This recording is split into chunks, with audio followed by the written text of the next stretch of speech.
أعوذ بالله من الشیطان الرجیم بسم الله الرحمن الرحیم پاکستان چې کوم وخت جوړ شوی دی په دې کې د یو آئین د دې بنیادی شول شوی دی چې دا پاکستان به د پنځو قومو یو مشترک کوري لیکن په پاکستان کې د پښتون قام سره دا وخت د دې وخت پورې یو داسې امتیازي سلوک روان دی پر پاکستان د خپل اسمبلی منلې ده چې موږ په دې کې نقلي جهاد کړی دی جعلي جهاد کړی دی هغه نن راوړي موږ په دې وطن کې مکمل تخریب کاری د دهشتګردۍ سره موږ مخامخ یو ریاستي ادارو مکمل کنټرول سمبال کړی دی نه قومي اسمبلی معنا لري نه صوبایي اسمبلی معنا لري نه عدلیه معنا لري سم دم د توپک په زور باندې پر موږ باندې حکمرانی ده موږ د ډېر مشکلات سره مخامخ یو موږ ودی ځای ته ولاړ یو چې موږ اوس په فیصله کون مرحله کې ولاړ یو پښتون قام راپورته شوی دی پښتون وطن راپورته شوی دی دا اوس په اسانه باندې نه ځل خلاصېږي سم دم د پاکستان ریاست سوچ وي خپل ادارو ته دی کنټرول ورکړي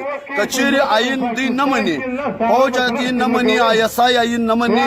امای آئین نه مني عدلیه آئین نه مني پارلمان آئین نه مني موږ د دې آئین ټکا نه دا اخیستی چې تر څو پر دې باندې آئین نه مسلط شوی موږ هم د آئین سره هیڅ اتفاق نه لرو دا آئین به برته سره جوړوي که جوړوي که نه د دې دوی په مخه شاز موږ دوی په مخه شا وسلام